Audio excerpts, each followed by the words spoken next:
sabihin na natin, para sa iba, morbid o negative, death, accident, meron ka rin bang pangontra para dito at para hindi ito matuloy? O depende kasi. Meron kasing kamatayan na kailangan na talaga mawala. Kailangan na sa taas. Nakatagda na. Pero yung mga hindi nakakatagda kasi, humingi ako ng clue. Anong kapalit? Meron ba? Meron ba akong pwedeng gawin? Meron ba siyang pwedeng gawin? Yun, sinasabi ko. Oh, ito yung gawin mo. Ito lang gagawin mo ha, para hindi mangyari yun. Tapos pag nalampasan niya yun, nagte-thank you siya.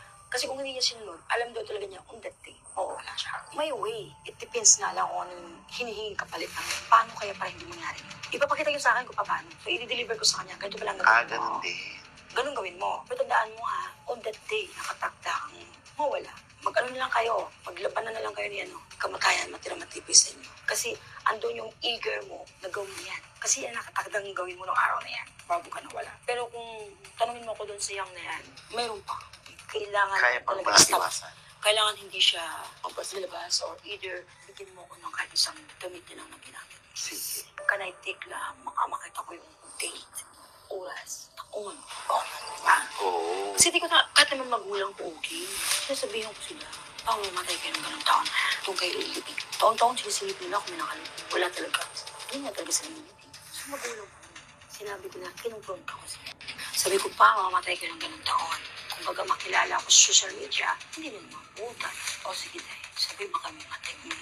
Saan kami living doon? Tinuro ko pa din ako. Sabay silang namatay? Sabay sila namatay, tapos doon din sila nilibing sa spot na yun. What do you mean? Sabay namatay yung parents mo? Sabay sila namatay. Saan? Accident.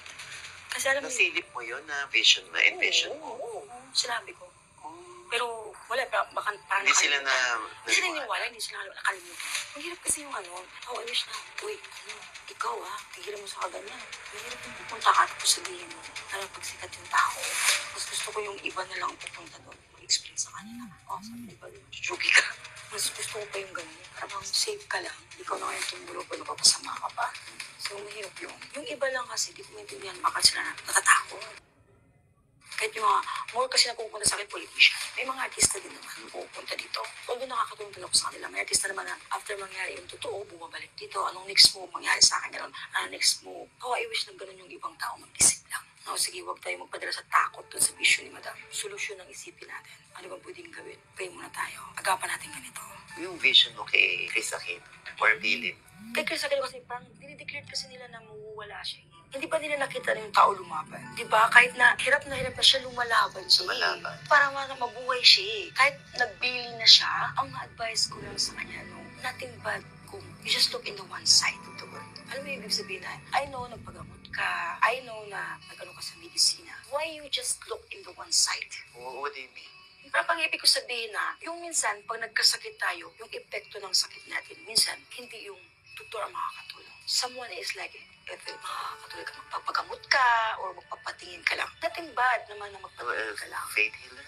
Hindi ko sabihin faith healer. Basta lang, how I wish na nakita ko siya na malapit. So I can tell, ganito lang yan. Kasi kung wini-wish siya ng iba, mamatay, hindi ganun ang linya ng kay Chris Aquino Kaya pag may nagsabi sa kanya, mamatay na, mag-recent patient siya, nagigita mo lugat ka.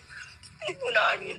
Kita ng tao eager mabuhay. Tapos gusto yung shutdown. Ano ba dahil sa mga history niya, hindi kayo makamabubuon. Oh my God, hindi mo nakita na yung tao, may anak yan. Hindi naman sabihin, mamatay ngayon yung taong gabi naman kayo. Huwag naman agad, gagaling yan.